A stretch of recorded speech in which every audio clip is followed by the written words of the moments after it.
Hi, so this is Midwife Sally. I actually wanted to come live with my friend. She is a Nigerian and she's also a midwife Victoria. So I don't know, maybe she has missed the time or something.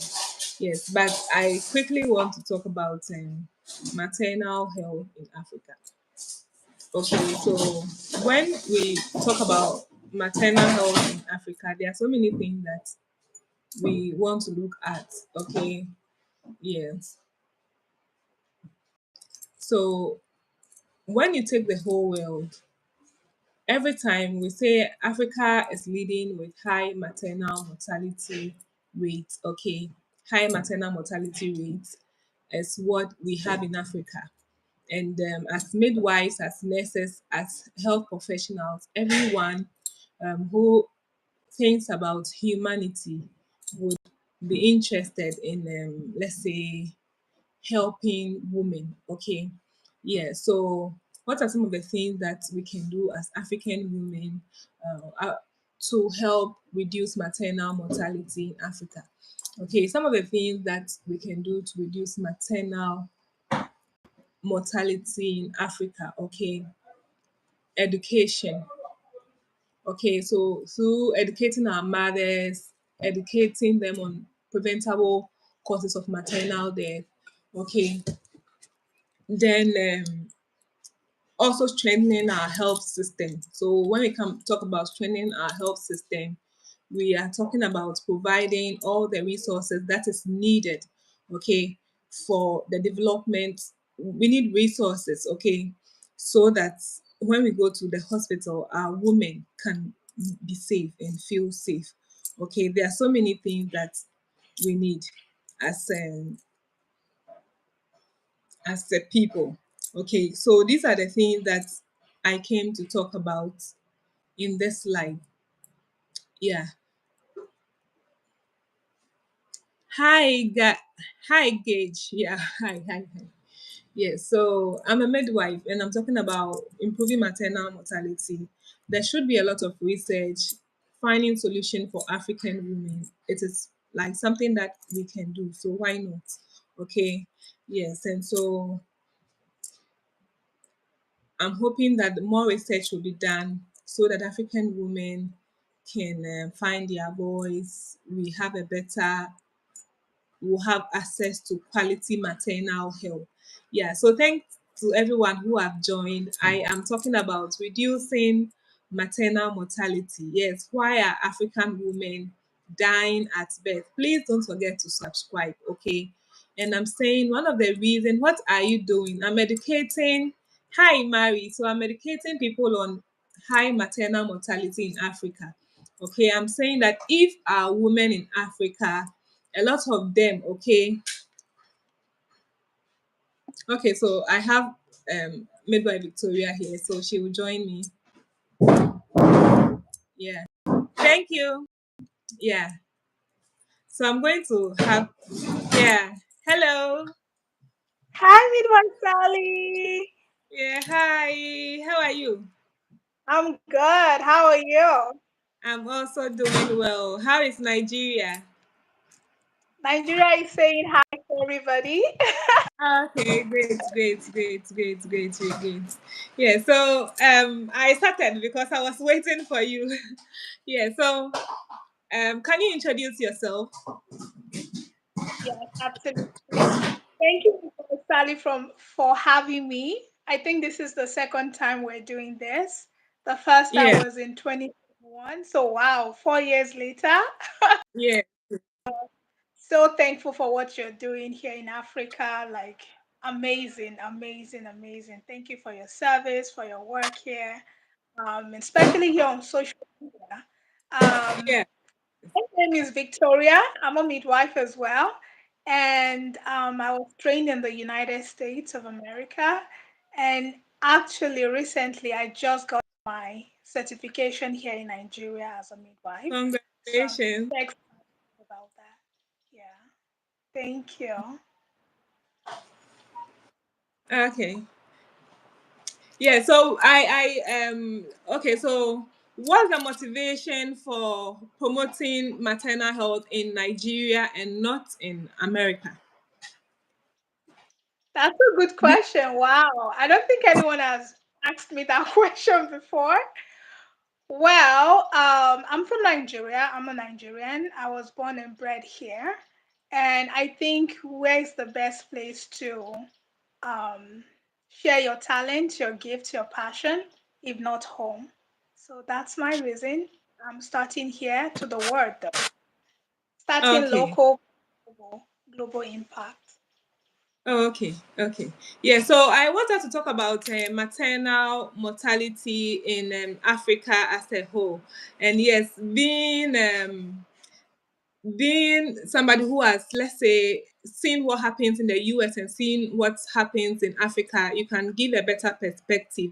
Yeah, so from your view, what have been the main challenges you have seen since you try to be like include yourself in the African system? What have been the main challenges to the barriers that is making us not to get quality maternal health? Yes, what do you think you have noticed? I think one thing there are lots of things I've noticed, but I'm going to share one. So in Okay, the US, I am a home birth midwife in the US. So I do not work in the hospital. I work at home. You know, we see okay, women in their homes or in maternity clinics. We call them birthing centers. And we see low risk healthy women. So not women with high blood pressure or women with gestational diabetes or women with eclampsia. No, we do not care for those kind of women. We care for women that have, nothing going on, no complications in. And of course, okay, women like this come in as well. If we then see their blood pressure is going high, then we'll refer them to the hospital. Or sometimes we will do something called co-care.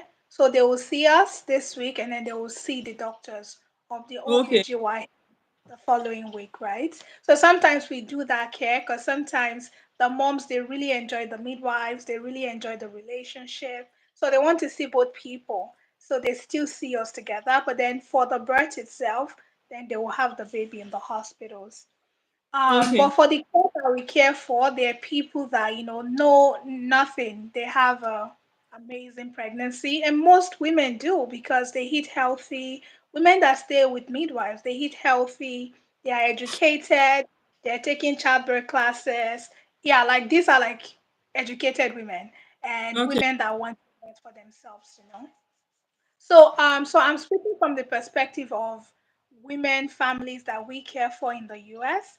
And this kind of care with midwives, it's very empathetic, compassionate, and it is individualistic.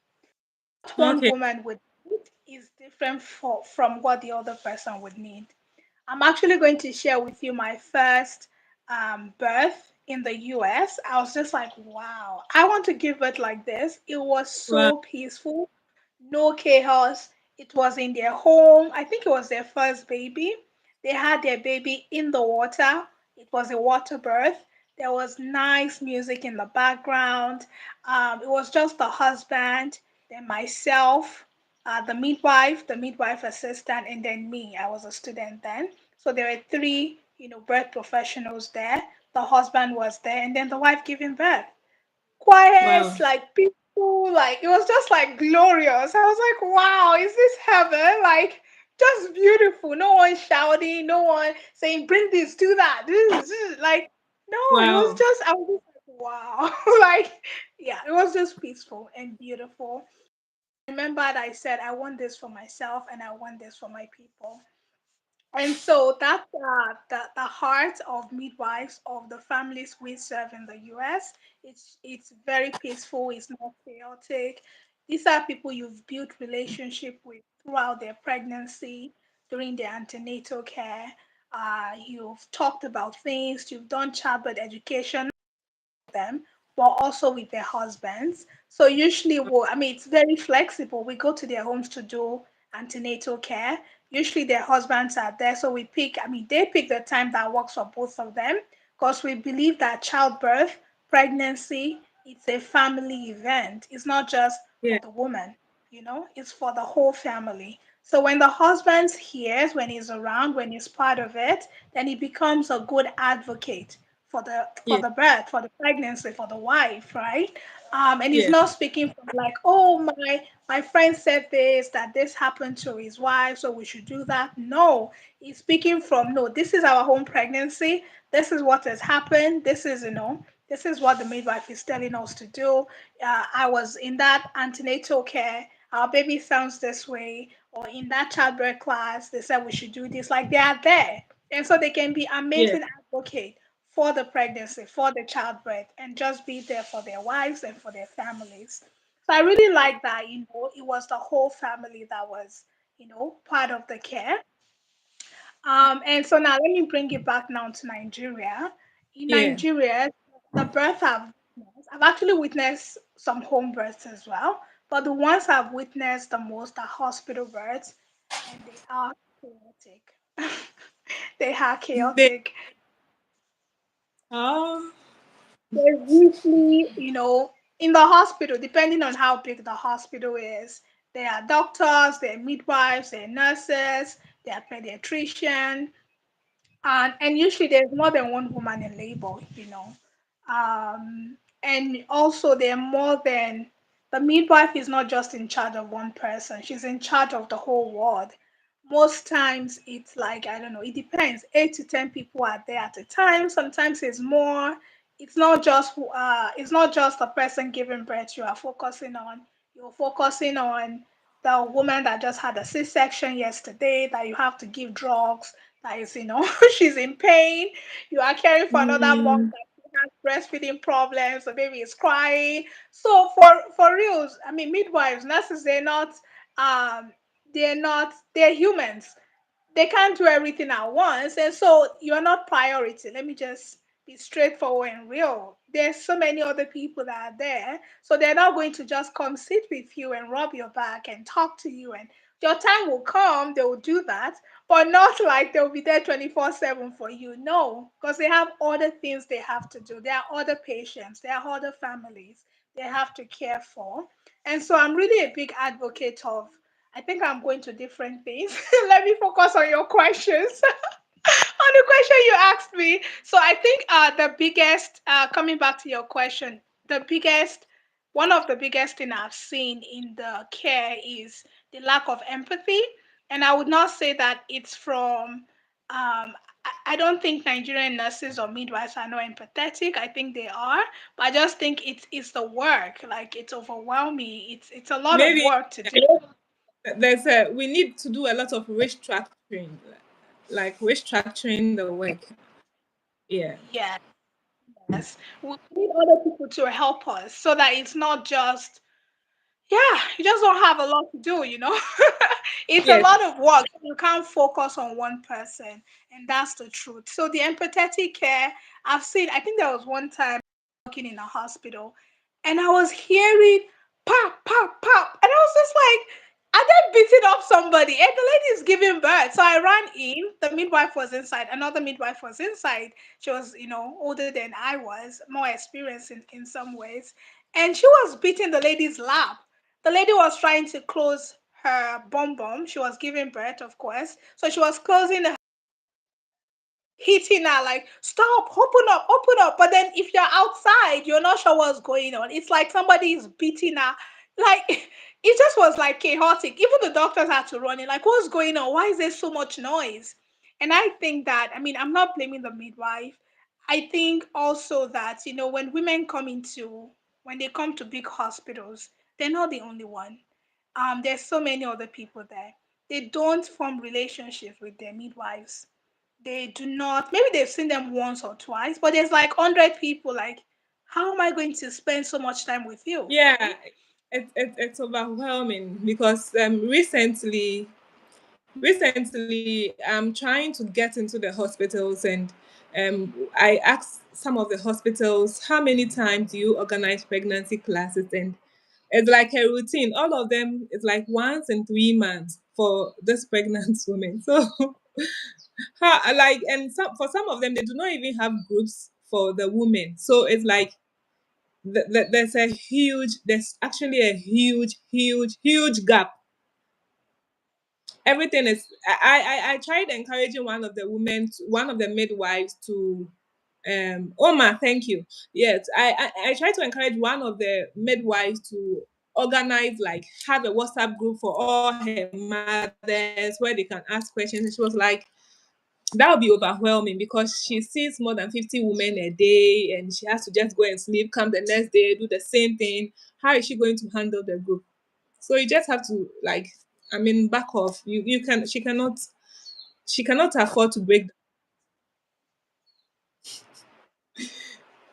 Yeah, so we really have a long way to go. Yeah, so do you think that your perception, you come, hello,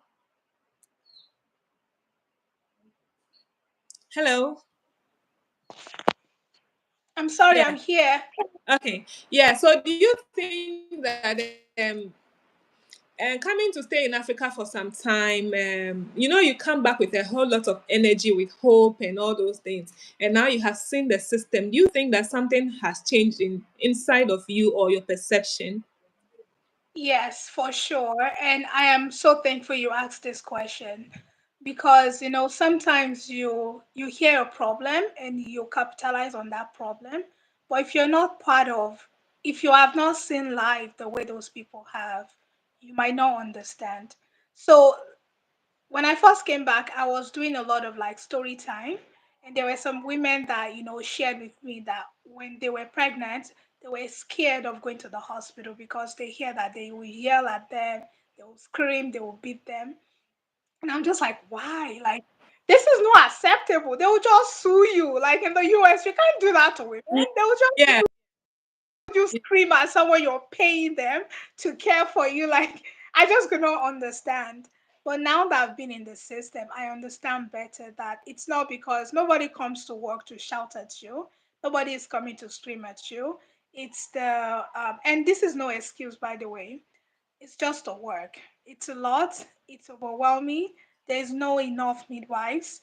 Or I think I should also talk about the money. In the hospitals, they need to make profit. So they can pay their, staffs, they can pay for all the other things, the overheads, the electricity, buy new instruments, like all those things.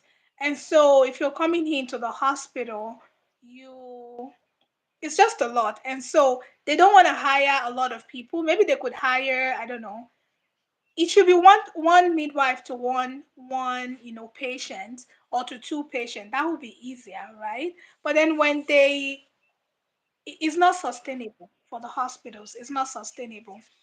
If they do that, they yeah. will not make profit. They will not be able to keep the hospital open for long. They will have to close down. So I think that's part of the problem. And also, I've seen that in hospitals, some women come with they've not planned. Like they come, they don't have clothes for the baby, they don't have anything. And so they just come in when they're in labor and they want you to, help them have the baby. And when you do that, you're using the consumables of the hospital, you're using, all the instruments. Someone has to, wash that, has to sterilize it. Those ones that cannot be sterilized, they need to be replaced with money. But then if you as the patient, you're not paying for it, then who pays for it? Then the hospital is hurt. Nobody can, they can't replace those things, so they can't care for another person. So yeah, so I Okay. feel like it's a bigger problem. It's not just yeah, I think there's What what finance part of the problem. what about we look at it this way? I don't know what happens in Nigeria, but in Ghana they provide free education. Recently, the secondary schools was free. I don't know whether it's still the same, and they are even planning to take it to tertiary. Um, I've been to Saudi Arabia where the women come and you the nurse you do not have to think about how they are paying their bill, like you have zero idea about how much they are paying, how they are paying their bills, but then your concentration is on just providing care. Okay, and these hospitals are under their Ministry of Health, and I believe that to some extent the government or something is subsidizing, is providing or is helping in a way. And my question is it not possible for African governments to, like, make maternal mortality, put some priority, subsidize maternal health so that it becomes a bit more like you do not have to, women do not have to stress so much if they are going to the hospital, or what do you think? Wow, I love that perspective, and I would love to hear your experience more in Saudi Arabia. I think it's so nice Yeah. to have experiences in different parts of the world and see how they do things. So thank you for sharing that. I think so. I think it's women, families go through so much, and whichever help families can get, please let's get that help to them. The family is so important. It's the bedrock of society.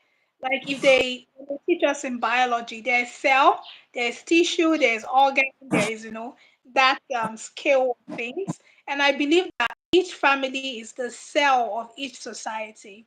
If you're not caring for this family and the family children grows up and they become thugs and criminals, they're going to terrorize the whole society. Yeah.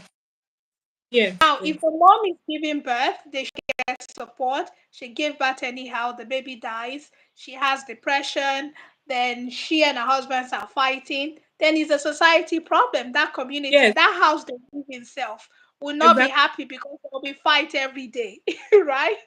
Yeah. A very important component of a community, of a society, of a country. So we need help. We need as much support from the government as we can get, or from private NGOs that we can get, because um and so yeah, I hope we there's just help, subsidized help for Yes. families so that women can care of their family, the men can take care of their family. Let me give a scenario of what happens in the US. And it's not all over the US. In some places, some states in the US, there is something called maternal leave. I'm not sure if they call it that, but when you give birth, you have some weeks off, depending on also the company you work for.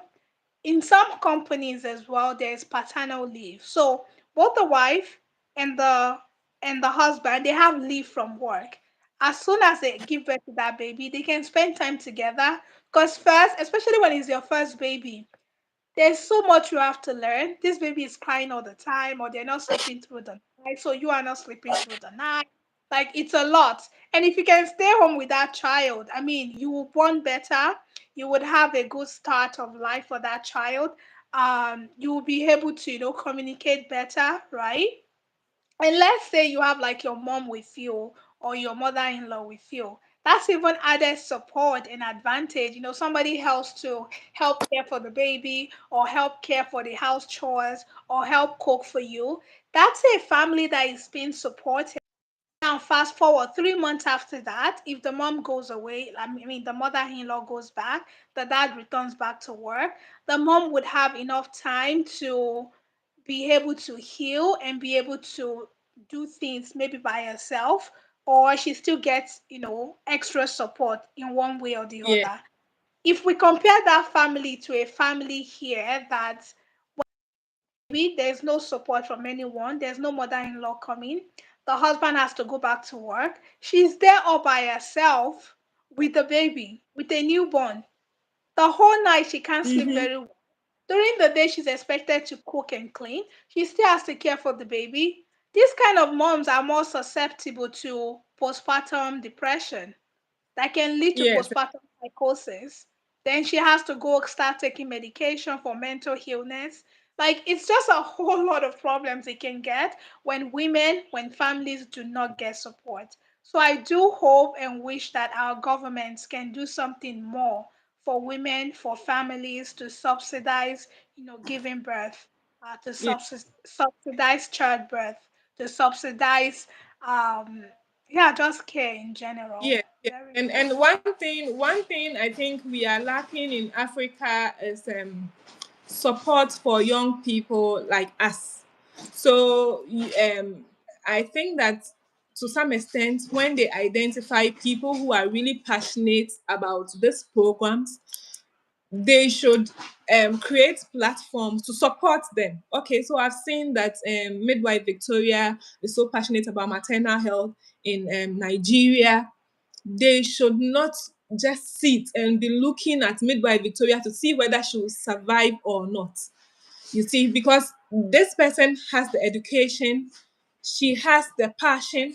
So why can't the government identify such people, put them in key places that they can support? Everything shouldn't be political. That is what I am seeing that we are lacking. Once you do not belong to a particular political party or something, then you are on your own. Because I think that politics plays a key role in maternal health because they are making the decisions and all that. But there are people like, let's say, Midwife Victoria, Midwife Sally, who cannot be political, but when given an opportunity to take an aspect of maternal health in that country, can go a long way to help. Yes. What do you think about politics and maternal health in Africa? That's a good question. Well, I think there's a lot our government can do, and like in a thing called government hospitals. So that's where the government really subsidize, care. But still people pay something. And I think it's good to still pay something because you don't value something you pay for generally. Um, but then also it's those hospitals that women are being yelled at. It's those hospitals that takes long for women to get. I just reacted to a video on TikTok, I think 2 days ago, and this was in the US, in Tennessee, of the hospital. Many people waiting there. So this is in the United States that people think, Everything is okay. United States is not heaven. Yeah, everything is okay, but not everything is okay anywhere in the world. We're still on Earth, on planet Earth. And she gave birth right there. And I mean, I don't know her history. I don't know her medical report. Maybe she came in late to the hospital. Maybe this, maybe that. I don't know everything. But I just know that she was in that waiting room and she had the baby there. And it's like, how? A lady that is like 8, 9 centimeters should be rushed into the labor room, but she was right there and she had the baby there. Again, I don't have the full story, so I cannot, speak much more about it. But going back to government and politics, may God help us. Let me just leave it at that. May God help us. Yeah. But I do know government have subsidized, things here in Nigeria. But still, those are places where don't want to go there because it's just chaotic. They are being Yeah, yelled at. They have to yeah. wait for longer hours. So it's still not Exactly. it's not enough. And we hope they do more. Yeah, exactly what I'm saying. So if they are able to identify young people who are passionate and putting them in key places, then these people, of course, you have seen the other side. You can tell that, okay, when we do it this way, what are the strategies we can bring in? Okay, and these things will go a very long way. I have read the history of the country that decided not to play by which political party you belong to, but identify what the sharp individuals in that country can, and within like a period of 40 years or 30 years, it is now part of like the top tier, like one of the best countries, because it's not about midwife Victoria being part of this group or not being part. Is she intelligent? Is she able to hold this part? And that is where I am praying that our politics in Africa will shift to. So if they know that there's a, let's say, a pad, they want to do something about menstrual hygiene, and then they say that, oh, midwife Victoria is already doing this and we believe that she can take it, why not give it to her? Why will you look for somebody who has done nothing to prove, to handle that aspect of politics? You get what I mean? Yeah, And so all that absolutely. we will get to a place where people who are in maternal health, which are please, yeah, so please, can you tell us about your book? Yes. Thank you, Midwife Sally. Sorry about the call. So I wrote a book. I'm a recent author. In March, we launched the book. It's called Journey to Motherhood. Super exciting. We poured our hearts. It's so much valuable, so much value.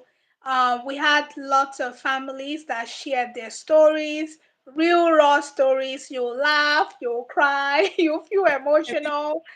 These are real women. They these are real women that share their stories about, pregnancy, how it was for them, about their care in the hospitals or with their midwives. They shared about their partners, their husbands, how they cared for them, what they wish they did better.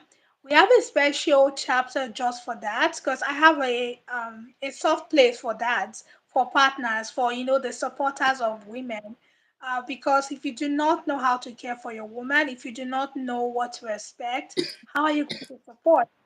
And so we have a chapter just for that, that we have real dads like you that share their stories of what they did for their wives during pregnancy and what they wish they did better.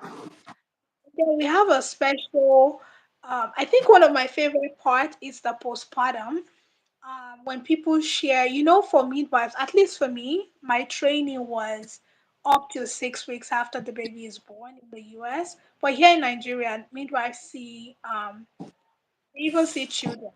Okay. But for the one in the US, it was up to 6 weeks. So in the US, after 6 weeks, we just refer you to your pediatrician or to your family doctor, for help. I mean, but here in Mm. Nigeria, they can see more than that. They can see women, their families more than that. And so postpartum, it was an opening. Like it opened my eyes when these women were sharing their stories of how it was very hard for them when they didn't have. There was one particular story that really resonated with me because I was there for one of her births. It was almost a Christmas baby. I'm in 2020, just before I left. So she's very close to my heart. When she shared that when they had their first baby, it was in the hospital, and she was in the water. They had a top in the hospital, which is great, but they said she cannot give birth there, and she was already, and going through the Mm. contraction very well, and then they said she had to get up, and that really touched her because then she was like, no, why can't I stay here, like I'm already able to go through those contractions here, policy. So she had to get up. So by the time she back to the hospital bed, it took her a long time before she got back to where she was. And she believed that her cervix closed back up. So she said for her next baby, she said she was definitely going to birth at home with the midwife, where she can use the water tub whenever she wants. And so she got a midwife, and that was us. And she had a beautiful, beautiful, beautiful pregnancy, smooth, and then a beautiful birth, a baby boy, beautiful boy. And then third baby, she also had a whole own birth, and she had a girl. And so when she was sharing her postpartum, that it was not easy, especially having children before, because then her husband had to go back to work, and it was just her. That sometimes our friends would come and help her, our mom would come and help her, but they were not staying with her. And Okay. some of those things that broke her heart was her children were still wanting to be with her, of course, because they were still very little. They were taught, and one of them, when she's breastfeeding, it would, want to like remove the baby and want her attention. And so sometimes she would have to lock the door, lock him outside, not outside the house, but like she would lock herself inside.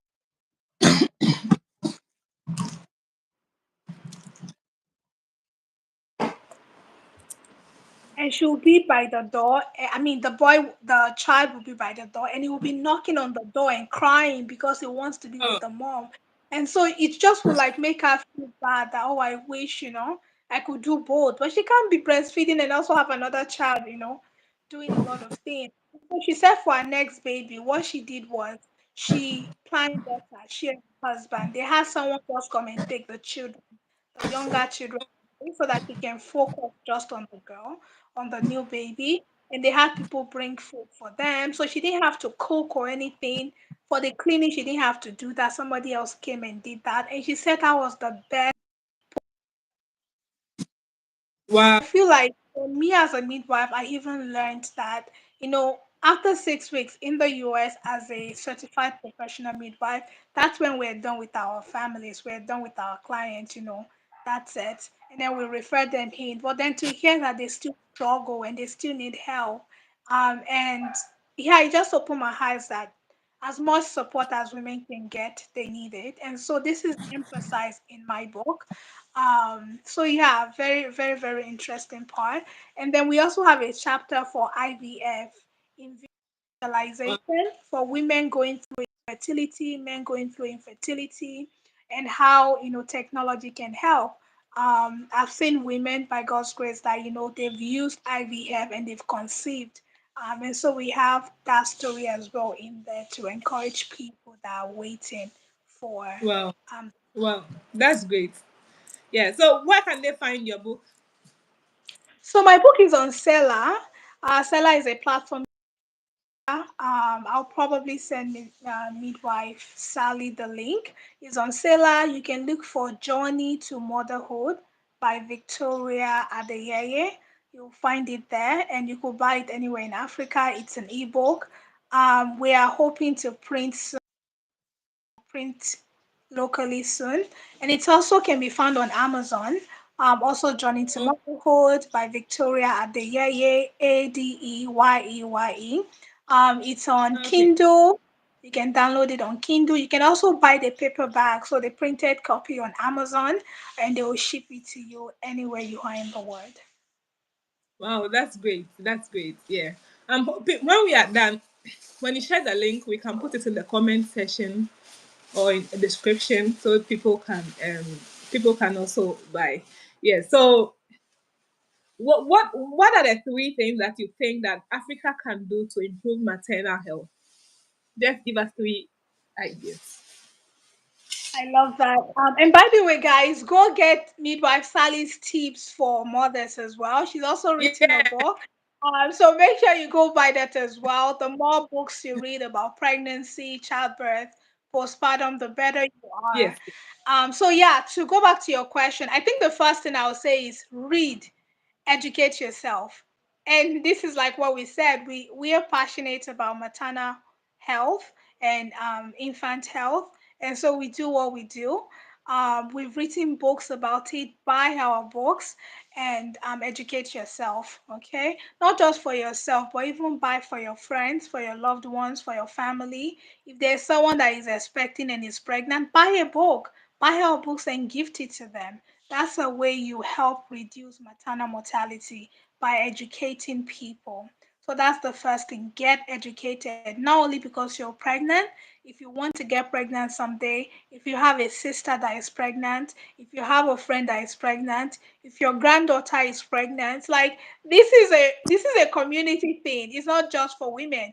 If you know someone that is pregnant, get the book, buy the book, read the book. Yeah. It's on sale. You can reach Midwife Sally for how to get hers as well. Read, read, read, read, read. Educate yourself so that you can become a good advocate for yourself. Because, like we said, the problems in Africa, you can go to hospitals, but you're not the only person they're seeing. There are many people. So, if you don't know what to expect, if you don't know what you should look for, no one is thinking about you after they're done with you. They're not thinking about you. There's so many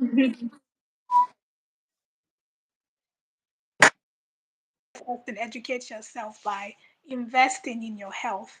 The second thing I would say is for women, go for antenatal care. You need antenatal care.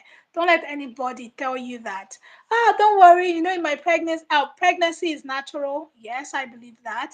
And before, of course, that's true. But where we live now, there are diseases that were not there before. There is cancer, there is gestational diabetes, there is preeclampsia. Let me tell you a sad story that just happened. I was volunteering in this hospital, and the woman, she's from the village, and she had high blood.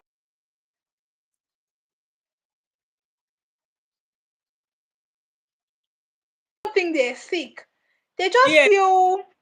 Maybe they feel this headache, that will not go away, or they feel tightness in their chest, maybe. Like it doesn't show, like, when you have malaria, you are Yes. feverish, you have Yes. chills, you have high Yes. blood pressure. Hey, people are like, yes, I'm sick. But high blood pressure, unless you check it and you tell them you have this thing and you have to go to the hospital for it. Women don't sometimes know. She didn't go for antenatal care. She's given birth before, like, it's okay. And then it led to preeclampsia. Wow.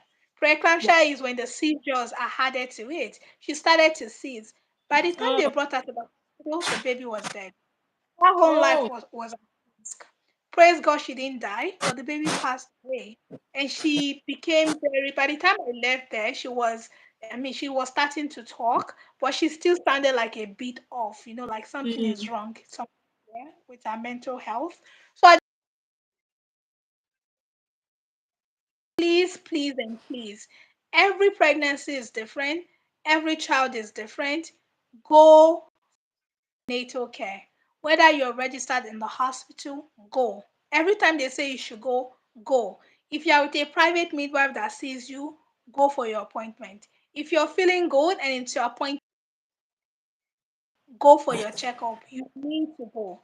If your last appointment, everything was fine, your blood pressure was fine, your baby was fine, you are fine, still go. Because Yeah. that's why we have times that you're supposed to go.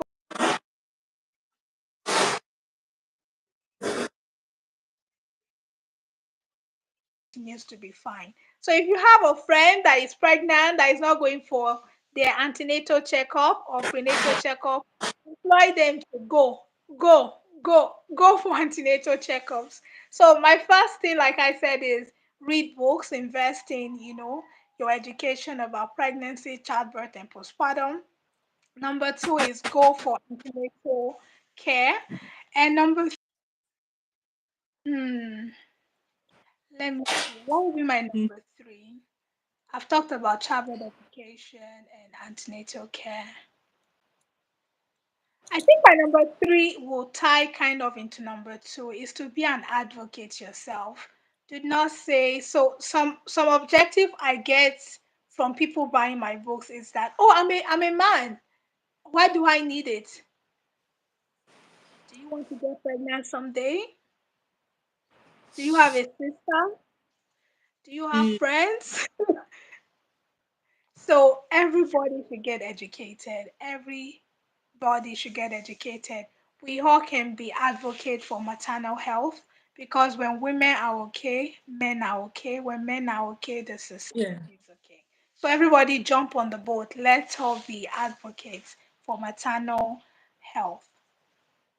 Exactly. Yeah. So I think there's one thing that we did not touch. What would you say about infrastructure when it comes to maternal health in Africa? Like the things at the hospital, the things that the women need.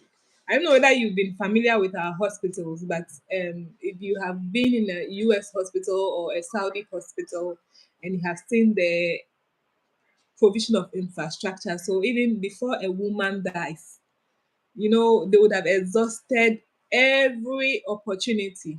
But here in Africa, the story is different. I have actually witnessed a woman who passed on, and the doctor was like, this woman just needed a ventilator. And that if she had a ventilator and they put her on it for maybe let's say 12 hours or 6 hours, she believed this woman will come. And I was like, we should do something. And he says, what can we do? We don't have what you are talking about, what we need. We do not have it. We do not even have the personnel. Like seeing what happens outside Africa, like working in a developed country and a country that has everything. What I have seen is that I now understand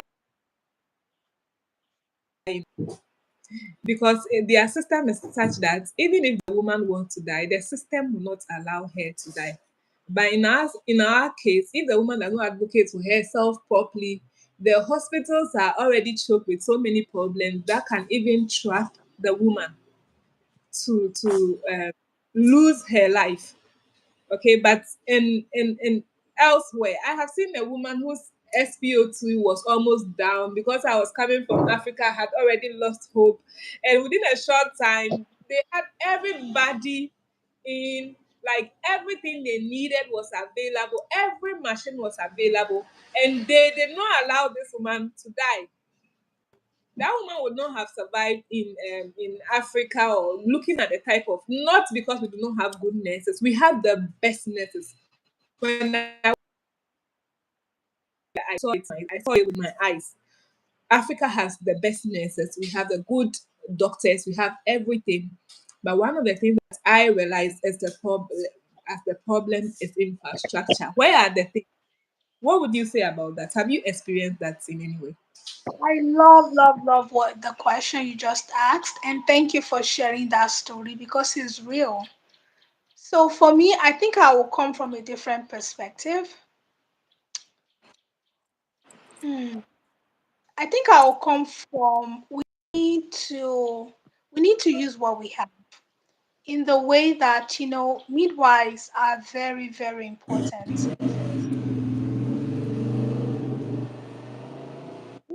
And I cannot. about 80%. Oh, can you hear me? It's about Okay. 80% women that midwives care for. And I'm not sure where that statistics is from, if it's just Nigeria, if it's Africa in general, if it's all over the world in general. We have primary care, we have primary health care, we have secondary health care, and we have tertiary health care. I think that low risk healthy women.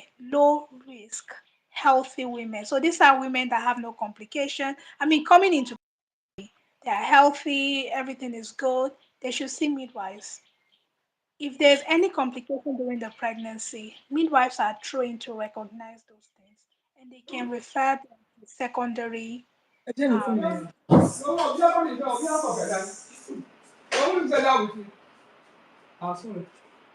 they can refer them to secondary health care. If secondary healthcare cannot care for them, then they can refer them to tertiary healthcare. I think when complicated pregnancy, uncomplicated pregnancy, low risk healthy women with high risk women, when all of these people go to the tertiary healthcare, they get overwhelmed and they treat everybody the same. The things you don't need, then they give it to you, but because it's part of their policy, so that they make sure nothing bad happens. A low risk, healthy woman that has no problem, that pregnancy went well, nothing, no high blood pressure, no diabetes, no preeclampsia, nothing. She goes into a tertiary healthcare system because there they see women that have preeclampsia, women with asthma, women with a lot of other health issues. And those women, maybe they will induce them or they will do C-section for them. These low risk healthy women, they will do the same for her because she's in the wrong place. She should be with them. So if we I, can use the things we have for the people that need it, that will be helpful. And not people that do not need it. Because now okay. this woman that is low risk, she has no wahala, but because she went to a this tertiary place, they will induce her to fall into labor. When the induction fails, they want to go home. So they just book her for a C-section and they just get the baby out. This same woman, for her second baby, she will have to have a C-section because they will say, "Oh, you have a C-section the first time. I think you have another C-section because your uterus can rupture. This can happen." But that would not have happened if you didn't the first time when she did not need it. Are there people that need C-section? Of course. C-section saves lives of babies, of moms. But are there people that do not need it? Yes, there are people that do not need it. So I think streamlining your resources and using it well. If you are out here today, if you're watching and you don't have any problems, your medical history, go see a midwife. And if there's any problems, they will refer you to those places. Okay, so from your perception, the first step, though, the first step should be that we should like segment the patient so that the little resources we have, the people who need it are going to get it. Absolutely.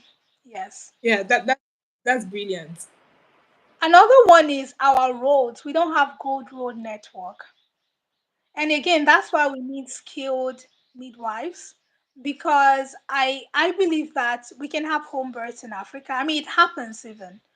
Women give birth all the time at home with no Yes, help, right? And God made our body to give birth, so I don't want anyone to fear birth. Just because of where we are right now in this time in the world, there are lots of diseases, there are lots of things that could go wrong, right? And so it's I tell people it's always best to have a professional midwife with you.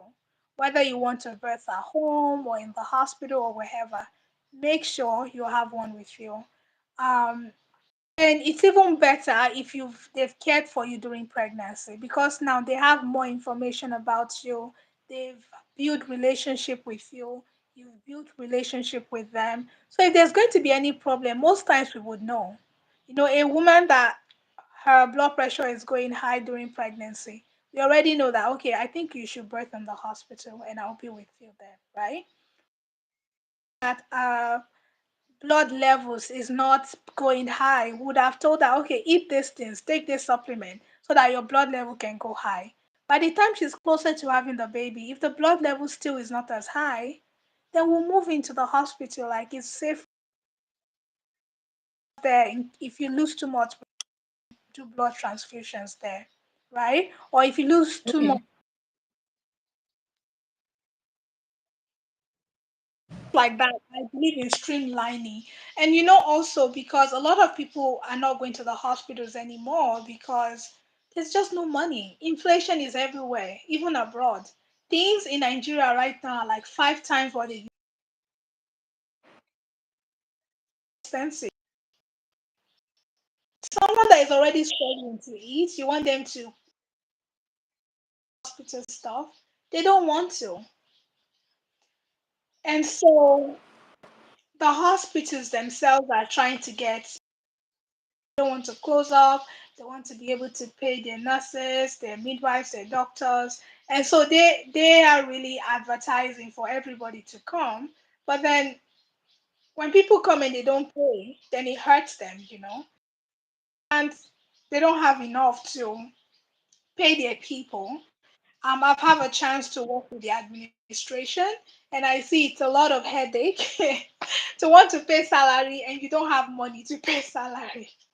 So I think one advice I would say, going drifting a bit away from our topic, is that if you're planning to get pregnant, if you're planning to have a family in this day and age, please save, budget, have a fund for that, because anything can happen, emergencies can happen.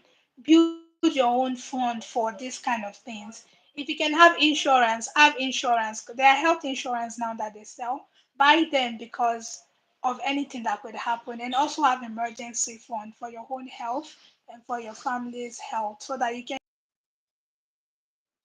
stay open. Your midwife eat and care for their family, because if we're working and we're not getting paid, how are we going to come out that this internet we're using to do this video, it was bought, it's not free. So if you don't pay me for my service, how am I going to be able to do this, right? Exactly. So let's all have emergency funds, and I pray God will provide for all of us all of our needs in Jesus name. Amen. Yes. So from your speech, it looks like I had the perception that you are a great advocate for home birth. Or am I right? Yes, for low risk healthy women, yes. For If you're low low risk. risk healthy women, I think you should stay with a midwife. You should see a midwife. Oh, okay, that's great. That's great. I think that you are very confident about that because maybe you've had some training and you've been exposed to that and all that. I have had women approach me for home birth, but with my training and everything, it has been in the hospital setting and all that. So I find it a bit, let's say, uncomfortable, you know. So it depends on, I think, just as you said, the training and the perception, your exposure, and all that.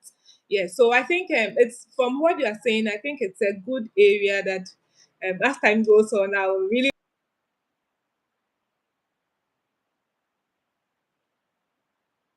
um like women, because I have had a lot of women call me, oh, do you do home birth? I'm like, oh no, because in Ghana, I'm just, I'm thinking, hey, what if something happens at home? That is my perception. That is how my brain is working. How is yours working?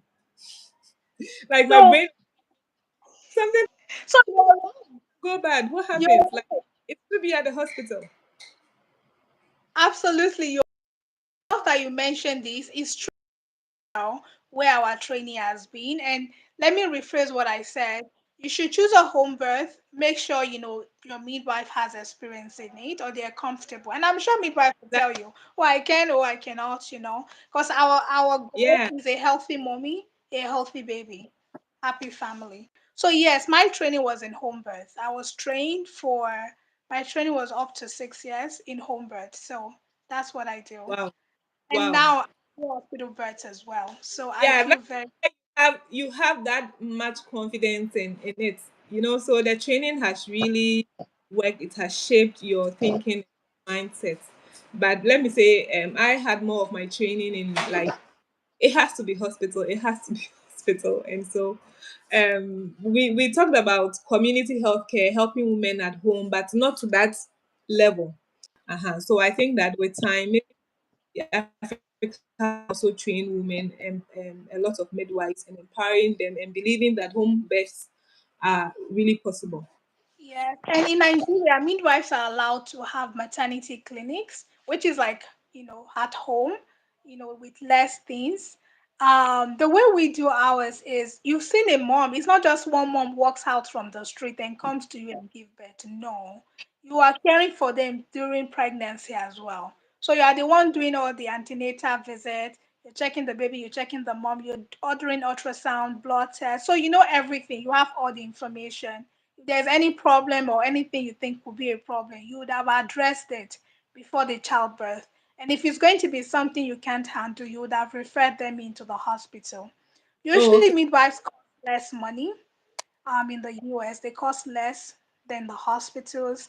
And the relationship as well. Women like the relationship, men like the relationship. It's individualized, it's personalized, and yeah, it's beautiful and calm. They're not chaotic. Wow, that's great. In Ghana too, a lot of midwives have their hospitals and their clinics, and but not like doing the home delivery. That one, I'm not. It is not really common here. But we are allowed to set up, especially if you work for more than 3 years and you want to go into private practice. Like I have started, but not like it is more of the education, providing health education, because that's what I love to do. Okay, so a lot of people are, yes, I believe that within a short time, some of my mates will be building their hospitals, clinics, maternity homes, and all those things. Yeah. So we've had a very, very good conversation. Yes. Is there something you would want to say that I haven't asked? Thank you so much, Midwife Sally. It's always a joy to talk with you. I look forward to us doing this more often and not once in 5 years. I think one last thing I would add is that let's all support, whether you're a woman, a man, you want to have children, you do not want to have children. But as long as you're a lover of families, you want to help reduce maternal mortality. That's women dying during pregnancy or during childbirth or afterwards. Please help spread the message. The way you can help is subscribing first to Yeah. subscribe to our channel. Make sure you like, you comment. Those are little things you can do to help increase the visibility for other people to see the video. Share whenever Yeah. you Exactly. can. Those are simple ways to help reduce maternal mortality.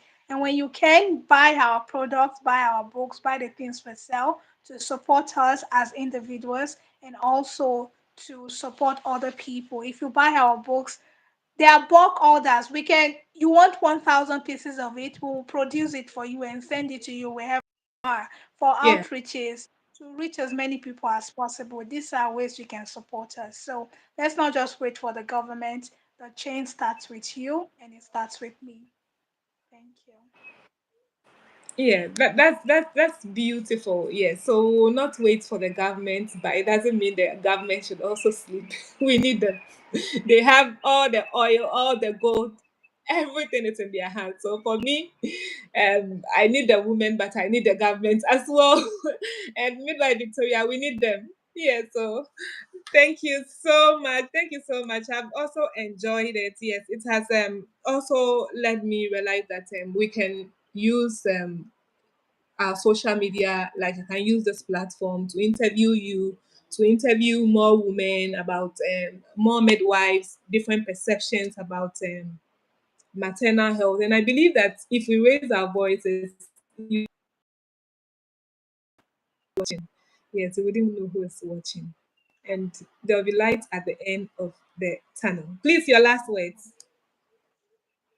All right, Midwife Sally. Thank you, everybody that came and watched. I saw Islam, Omar, and all the other people. Thank you so much for your support. We appreciate you.